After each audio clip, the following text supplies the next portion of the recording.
Madame, Monsieur, bonsoir. Voici les titres de ce journal. La lutte contre le terrorisme est au cœur d'une réunion d'experts internationaux ouverte à Abidjan. Il s'agira de partager les expériences et stratégies en vue d'apporter des réponses concrètes aux menaces terroristes dans la sous-région.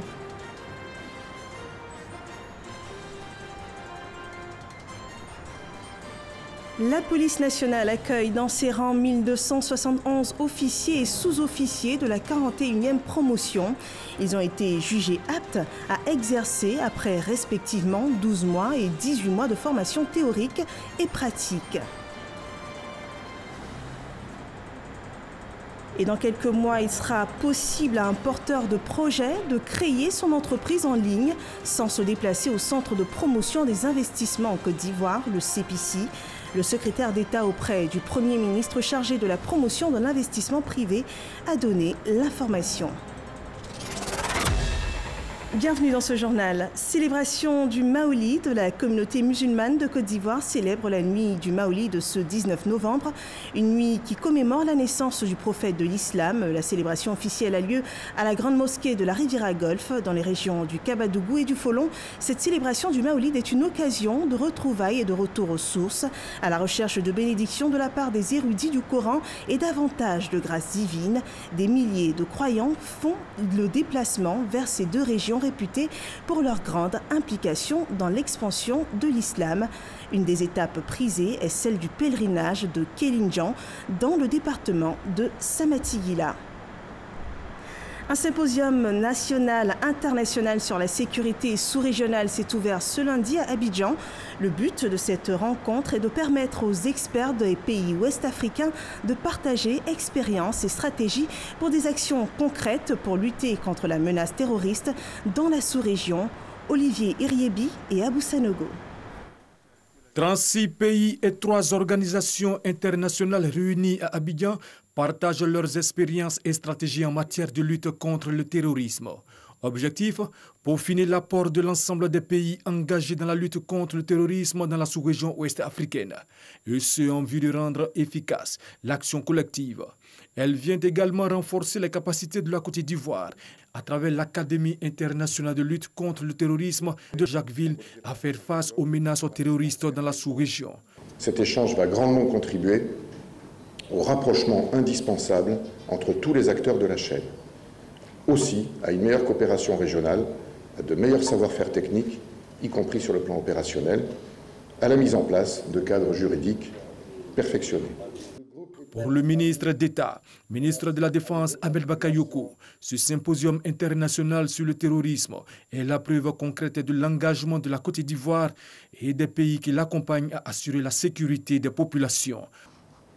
La guerre contre le terrorisme qui s'impose à nous ne peut être menée efficacement sans un fort investissement dans le capital humain à travers la formation des forces engagées et l'instruction des acteurs concernés.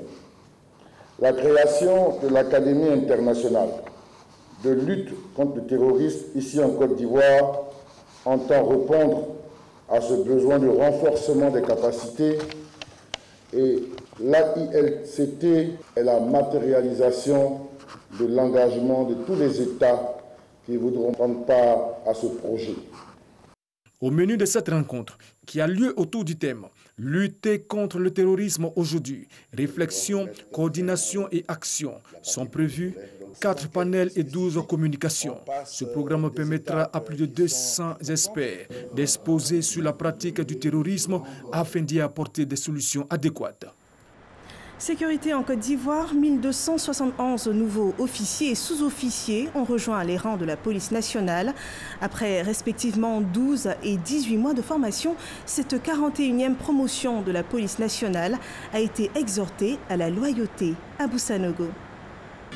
Cette cérémonie marque la fin de la formation policière et le début de carrière de 1271 nouveaux policiers, dont 947 élèves sous-officiers, 324 élèves officiers et 5 de nationalité togolaise, 107 femmes et 840 hommes. Après près de 18 mois cumulés de formation militaire, policière, théorique et pratique pour ses officiers et 12 mois pour ses sous-officiers. Ils sont déclarés aptes à exercer désormais la fonction de policier. Issus de la 41e promotion 2017 et 2019, ils ont reçu leurs épaulettes couronnement de leur formation des mains de leur marraine Kandia Kamisoko Kamara, ministre de l'Éducation nationale, de l'enseignement technique et de la formation professionnelle en présence de leurs parents, précédés de leur baptême. La police nationale ivoirienne a besoin dans ses rangs de policiers bien formés, disciplinés et loyaux vis-à-vis de la déontologie de leur métier, des lois et règlements de l'État et des institutions de la République. Kandia Kamisoko Kamara, marraine de la 41e promotion d'élèves officiers et sous-officiers, a invité ses filleuls au respect de leurs devises, discipline, engagement et loyauté. Vous serez appelés à un devoir rigoureux qui ne pardonne aucune dérive. Vous devez vous caractériser par votre intégrité morale. Soyez rigoureux avec vous-même. Ainsi, vos actions gagneront en crédibilité. Soyez inflexibles dans l'application de la loi. La discipline doit être votre art de vivre. N'allez pas dans tous les sens. Agissez toujours selon les instructions de votre hiérarchie. Vous embrassez ce métier au moment où notre pays consolide son vécu démocratique sous l'autorité du président de la République, son Excellence M. Alassane Ouattara. Un défilé à pied de la 41e promotion d'officiers et sous-officiers de la promotion feu sergent de police Doumbia Aboubakar a clôturé cette double cérémonie. Un tout autre domaine, celui de la pollution du milieu marin. Une dizaine d'experts de pays côtiers ou à façade maritime se mobilisent pour la lutte anti-pollution marine. Lors d'une réunion tenue à Abidjan, ils ont travaillé pour une meilleure préservation de l'environnement marin afin d'aider les États africains concernés. Lanciné Bakayoko. Sécurité, sûreté et efficacité de la navigation sur des océans propres. Pour atteindre ces objectifs, l'Organisation maritime internationale OMI a élaboré divers instruments. Parmi ces instruments, les conventions relatives à la prévention de la pollution par les navires, le contrôle des systèmes anti-salissures nuisibles ainsi que la directive liée à l'encrassement biologique des navires. Ces instruments ont besoin d'être connus par les acteurs et les autorités en vue de prendre les décisions qui s'imposent, notamment en ce qui concerne d'une part leur ratification pour les États qui ne l'ont pas encore fait et d'autre part pour leur mise en œuvre efficace par tous. Cette convergence de politique doit déboucher sur une stratégie intégrée et un plan d'action commun en matière de protection des milieux marins et côtiers. On va travailler avec le pays pour assurer que ces installations, ces camions seront installés dans les ports de la région. Et comme ça, on va lutter le problème de plastique dans la mer, le problème de hydrocarbures dans la mer et tout ça. Dans la mise en œuvre de quelques-uns de ces chantiers, en l'occurrence la Convention internationale pour la prévention de la pollution marine, MARPOL, la Côte d'Ivoire a pris une longueur d'avance sur les autres pays partenaires. Je voudrais porter à la connaissance de tous que les annexes 1 à 5 de la Convention MARPOL sont déjà ratifiés par l'État ivoirien. La pollution marine consiste en la présence de déchets dans les océans. Cette pollution arrive dans le milieu marin via le ruissellement des eaux ou le rejet accidentel à la mer de produits chimiques. Elle entraîne la disparition de certaines espèces. Une autre lutte, celle contre l'érosion côtière. Le gouvernement a lancé ce lundi un plan de lutte pour parer aux ravages de l'érosion côtière. Cette action a pour objectif de mieux gérer, préserver et conserver le littoral ivoirien. Un projet de 16 milliards de francs CFA financé par la Banque mondiale qui devra s'exécuter sur une période de 5 ans. Mahama Traoré. C'est la ville côtière de Grand Laou qui a été choisie pour la phase pilote du projet Ouaka Côte d'Ivoire. Entendez le projet d'investissement pour la résilience des zones côtières ouest-africaines. De plus en plus, on va vers des solutions vertes, c'est-à-dire comment faire pour faire en sorte que la mer elle-même, mais à travers, par exemple, les plantations de mangroves, la réhabilitation des des zones humides, parce qu'on met la pression sur les zones humides, eh bien comment la nature elle-même va se prendre en charge pour protéger les berges, les populations. Les études révèlent que les côtes ivoiriennes reculent chaque année d'1 à 3 mètres pour laisser place à la mer. Les facteurs humains, mais surtout les changements climatiques en sont les causes. Pour faire face à la menace, la Banque mondiale a décaissé environ 16 milliards de francs CFA pour la mise en œuvre du projet Ouaka Côte d'Ivoire pour une durée de 5 ans. Les activités du projet devraient bénéficier directement aux communautés vulnérables de la commune de Grand Laou, zone pilote du projet, à celles vivant autour du parc national d'Azani et du parc national des îles Eotilé, ainsi qu'à celles vivant le long de nos côtes. Le projet va financer des investissements physiques et sociaux, notamment des travaux de lutte contre l'érosion côtière, l'inondation et la pollution, ainsi que les infrastructures urbaines et résilientes au changement climatique sous forme de sous-projets. Si l'expérience de Grand Laou donne satisfaction, le projet pourrait s'étendre à d'autres villes balnéaires menacées que sont Abidjan, San Pedro, Grand Bassam et Assini Mafia. Soulignons que le projet Ouaka est mené dans le cadre du programme de gestion du littoral ouest africain. En plus de la Côte d'Ivoire, il sera mis en œuvre dans 5 autres pays de la sous-région. Et dans le secteur de l'économie, il sera bientôt possible à tout porteur de projet de créer son entreprise en ligne sans avoir à effectuer le déplacement dans les locaux du CEPICI, le Centre de promotion des investissements en Côte d'Ivoire, Cheikh Koné. Après la création d'une entreprise en 24 heures sans exigence de capital de départ, le Centre de promotion des investissements en Côte d'Ivoire, CEPICI, va encore innover. Il sera bientôt possible pour un porteur de projet de créer son entreprise à partir d'un clic sur Internet sans avoir à se déplacer. Quand vous allez créer une entreprise aujourd'hui au CEPICI, c'est plus la couleur de la bannière que vous aviez il y a quelque temps. Et bientôt même, dans quelques semaines, vous allez créer même votre entreprise de votre maison, à partir de votre portable. Ça, c'est une évolution que nous allons introduire bientôt, qui va vous permettre de pouvoir créer votre entreprise de chez vous. Ça, c'est la nouvelle ligne que la Côte d'Ivoire va prendre. Depuis 2015, la décision d'aller à la dématérialisation des actes et services administratifs.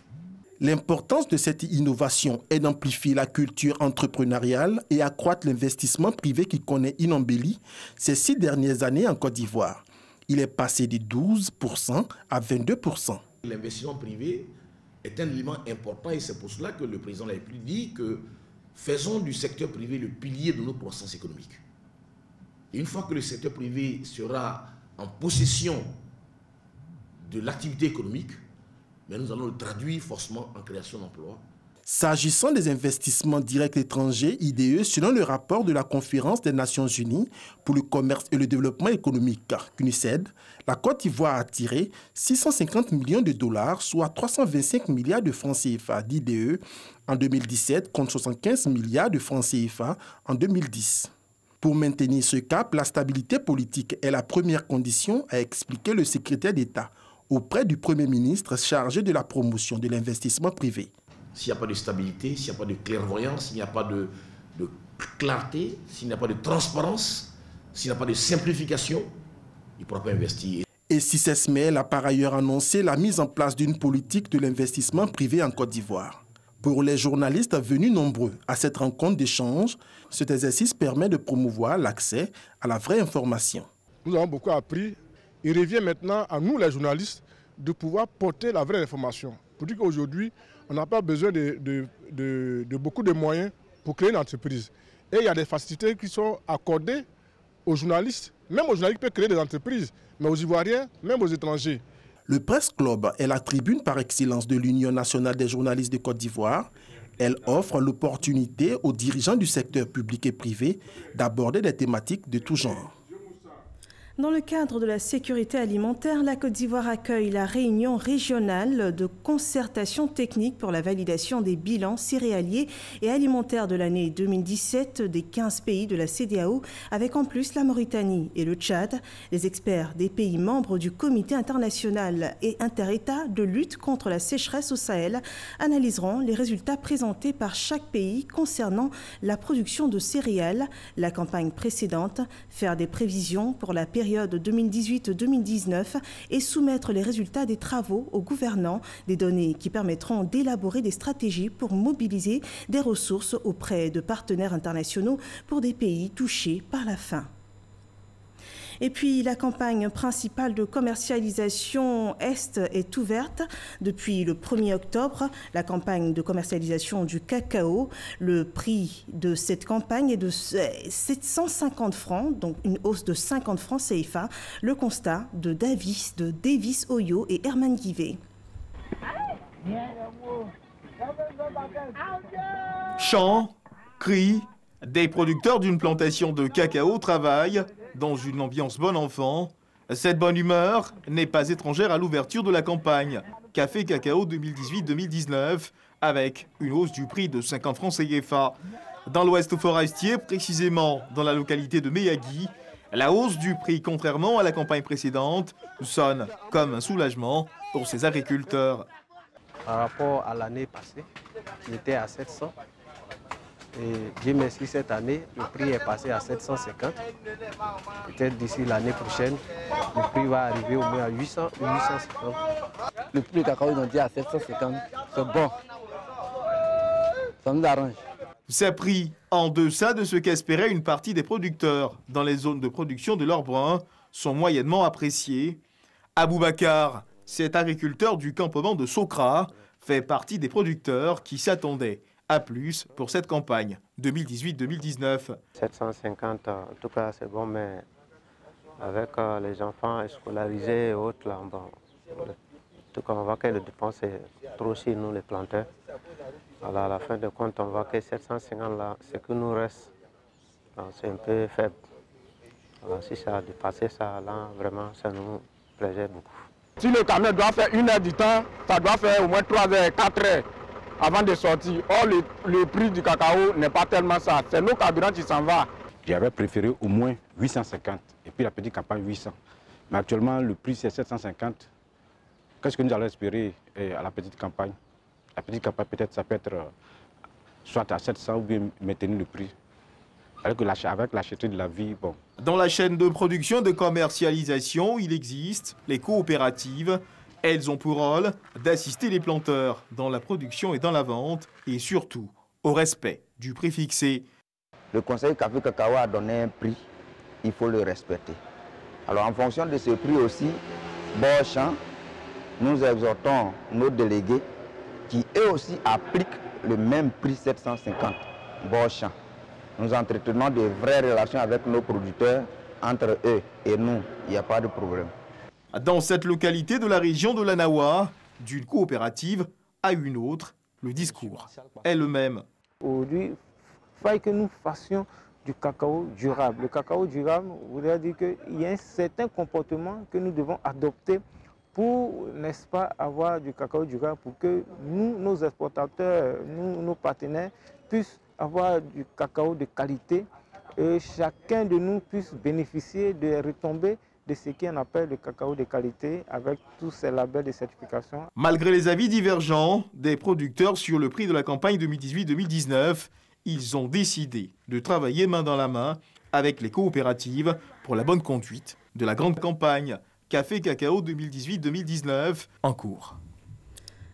À Yamoussoukro, la Caisse générale des retraites des agents de l'État s'apprête à lancer le régime de retraite complémentaire par capitalisation au profit des fonctionnaires et agents de l'État. Un dialogue social autour de ce nouveau produit a lieu à Yamoussoukro avec le corps préfectoral tutelle des fonctionnaires dans les régions et les départements. Kader Sogodogo. La retraite, une situation qui rime bien sous nos tropiques avec le début des difficultés, après pourtant une vie de dur labeur. C'est dire que les familles ont une phobie de la retraite. Les raisons. Il y a une perte considérable des revenus. Et vous savez que les revenus importent beaucoup pour la vie que nous menons ici. Vous devez vous occuper de vous-même, de vos enfants et de tout le monde, souvent pour les gens de toute votre région. La perte de revenus est très très importante pour nous. Relativement aux maladies qui deviennent plus nombreuses. À 60 ans, vous développez d'autres maladies qui deviennent plus ou moins incurables. Et les charges pour faire face à cela sont plus difficiles. Permettre aux fonctionnaires partis à la retraite de percevoir une pension avoisinant le salaire est l'objectif visé à travers le régime de retraite complémentaire par capitalisation. Un nouveau produit de l'IPS, Institution de prévoyance sociale, SEGRAE, Caisse générale de retraite des agents de l'État. C'est pourquoi nous pensons que jouir d'une retraite avec un revenu qui avoisine 90% et même plus du salaire d'activité est aujourd'hui possible avec l'État de Côte d'Ivoire qui a permis d'adopter le principe de la mise en place d'une retraite complémentaire par capitalisation. Je voudrais simplement rappeler que les systèmes de retraite sont basés sur une forme de pyramide. Vous avez la retraite de base, qui est une retraite qui assure un minimum vital. Et au-dessus de la retraite de base, vous avez la retraite par capitalisation, qui est généralement obligatoire. Et le dernier palier de la pyramide, c'est une retraite complémentaire, qui est généralement facultative. Pour mieux comprendre le régime de retraite complémentaire par capitalisation, l'IPS SEGRAE a entamé à Yamoussoukro un dialogue social avec le corps préfectoral. Il s'agit d'informer et d'échanger avec ces gestionnaires des fonctionnaires dans les départements et les régions pour une meilleure appropriation de ce nouveau produit cher au gouvernement ivoirien. Sont présents également à Yamoussoukro des représentants du ministère de l'Intérieur et de la Sécurité et du ministère de l'Emploi et de la Protection sociale. Fréquence 2, la deuxième radio du groupe RTI, a 27 ans. Elle a été créée en 1991. Responsables et animateurs ont célébré cet anniversaire dans la sobriété à travers plusieurs émissions. Issa Yeo. Fréquence 2 a 27 ans. L'émission Les Matins d'Isaac pour ouvrir les festivités de cet anniversaire. À la clé, plusieurs sujets. 27 ans après, dans un environnement audiovisuel qui a connu de grandes mutations, Fréquence 2 s'illustre de fort belle manière, et c'est tout à notre avantage et à l'avantage de nos auditeurs, avec de grosses innovations, notamment la radio filmée. C'est totalement magique, la radio se transforme et a un aspect plutôt télévisuel aujourd'hui, théâtralisé, beaucoup plus attractif et interactif, donc qui est plus intéressant, et c'est bon pour une station de radio comme Fréquence 2 de prendre de l'avance à ce niveau-là. Actualité oblige. La crise au Buruida, Bureau ivoirien du droit d'auteur, est abordée dans les débats. L'invité, Assalfo, profite pour donner sa position. Ce que moi je sens dans ce Buruida, c'est d'ailleurs pour ça qu'il ne prend pas de position, c'est que des clans se sont formés. Et ce n'est pas à l'avantage de comment on appelle, des artistes. Aujourd'hui, il y a de l'argent dehors qui doit rentrer, mais tous ceux qui doivent faire rentrer cet argent ont bloqué cet argent. Les droits de réciprocité sont bloqués, les gars disent ça nous arrange. On a leur argent, mais comme ils se battent entre eux, on bloque ça ici. Quand ils vont finir de se battre, on va ramener. Et après, mais qu'est-ce qu'on est en train de tuer notre caisse? La concurrence est rude au niveau des radios en Côte d'Ivoire. Fréquence 2 tient une place de choix dans le cœur des auditeurs. Fréquence 2, c'est le good vibe qui est là. Il y a des gens, les animateurs sont là, ils sont gentils, ils sont bien. C'est la radio des jeunes, pour nous les jeunes, donc nous en faisons partie. Aujourd'hui, la radio filmée, tu es à la maison, dans ton portable, tu regardes la radio. Vraiment, nous remercions vraiment la direction. Fréquence 2 est aujourd'hui dans le top 5 des radios les plus écoutées en Côte d'Ivoire. Le personnel entend redoubler d'efforts pour être toujours à la hauteur des attentes des auditeurs. Dans le secteur du cinéma ivoirien, l'heure est à l'état des lieux. Un colloque organisé récemment par l'ASCAD, l'Académie des arts, des sciences, des cultures d'Afrique et des diasporas africaines, a permis aux acteurs du secteur d'établir un diagnostic efficace du cinéma ivoirien. Franck Quadio. Les immortels réfléchissent sur le 7e art ivoirien. L'Académie des arts, des sciences, des cultures d'Afrique et des diasporas africaines, mais aussi les acteurs du secteur, s'interrogent sur les questions du dynamisme de ce cinéma. Le cinéma ivoirien, on sait que ça existe encore, parce qu'il y a des jeunes qui font toujours des films, mais on n'est pas encore arrivé à une dynamique de cinéma ivoirien comme nous le savons. C'est ça le problème. Donc, qu'est-ce qui bloque ça? Qu'est-ce qui fait ça? Parce qu'on a quand même des éléments qui nous permettent d'aller à l'avant. On a un office on a un fonds de soutien, on a une loi créée. Donc en principe, on a des éléments qui devraient nous permettre d'arriver à une production constante et permanente. Dans les longs métrages, comme dans les séries, comme dans les courts métrages, aujourd'hui on commence à avoir des productions de qualité parce que justement ils ont compris que c'est la qualité qui va attirer la clientèle. Donc je pense qu'il faut encourager à tous les niveaux. Que faire donc? Ont été explorés le cadre légal, la formation et le financement du cinéma durant ces 3 jours de colloques, sujets et échanges francs. Mieux comprendre les mécanismes de financement du film, un des nœuds gordiens. Et comme on le dit généralement, le financement c'est le nerf de la guerre. Le cinéma est une industrie à part entière, avec différents corps de métier, avec différents intervenants. Et pour cela, il nous faut beaucoup d'argent pour réaliser un long métrage. Un exemple simple, si vous prenez un long métrage moyen, c'est minimum 300 millions de francs CFA. Et le ministère aussi a mis aussi en place le FONSIC, le Fonds de soutien à l'industrie cinématographique. Donc quand quelqu'un il vient voir le cinéma et demande financement pour tourner un film, on regarde ce qu'il veut faire, le scénario et tout ça, et en voilà, c'est là, il y a un comité qui est en place qui peut accorder donc une somme pour l'accompagner. Il n'y a pas de plafond, ça dépend de votre scénario. Il y a des films qui peuvent faire des milliards, il y a des films où nous jugeons qu'on peut accompagner à 15 millions ou 30 millions. Il faut qu'il y ait des règles d'attribution de fonds. Et quand on a des règles et qu'on respecte ces règles-là, que ça ne s'improvise pas.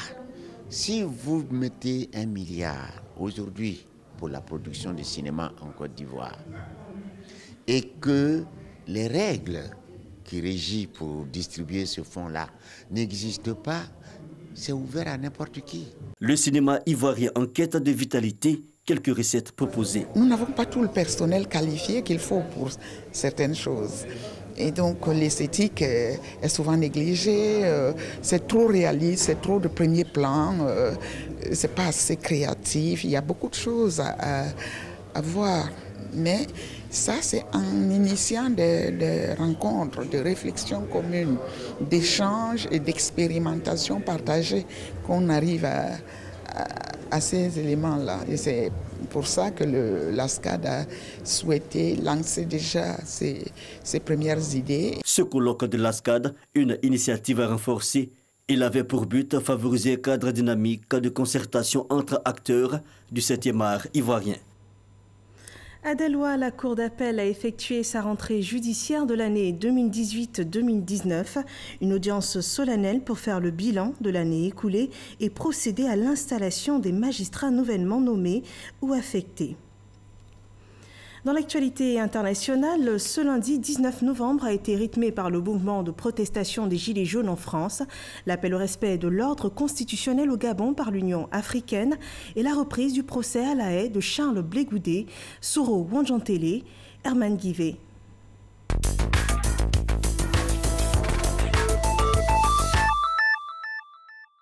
Reprise du procès Charles Blé Goudé ce lundi 19 novembre 2018 à la Cour pénale internationale face à l'accusation de la procureure de la CPI qui lui reproche d'avoir appelé à des actes de violence contre les militants de Alassane Ouattara. Durant la crise post-électorale, ses avocats tenteront d'innocenter leurs clients. L'ancien leader du Congrès des jeunes patriotes est incarcéré depuis mars 2014 dans la prison de Scheveningen, près de la CPI. Dans un communiqué, le président de la Commission de l'Union africaine, Moussa Faki Mahamat, réaffirme l'indéfectible attachement de l'Union africaine au strict respect de l'ordre constitutionnel. Cette déclaration intervient suite à la polémique que soulève la modification d'un article de la Constitution gabonaise visant à pallier l'absence du chef de l'État. Ali Bongo est hospitalisé depuis le 24 octobre 2018. Une mission d'écoute de la Commission de l'Union africaine se rendra à Libreville. De nouveaux blocages et barrages filtrants de gilets jaunes sont recensés en France. Leur mouvement s'oppose à la hausse des taxes contre le carburant. La circulation automobile et les dépôts de carburant est perturbée. C'est la 3e journée consécutive de leur mobilisation. Le nombre de manifestants est passé de 290 000 à moins de 50 000. Et ces informations marquent la fin de cette édition. Merci de nous avoir suivis. Bonne fête du Maoulid à tous les musulmans. Je vous retrouve demain, même heure, pour d'autres informations sur RTI 1. Bonne soirée.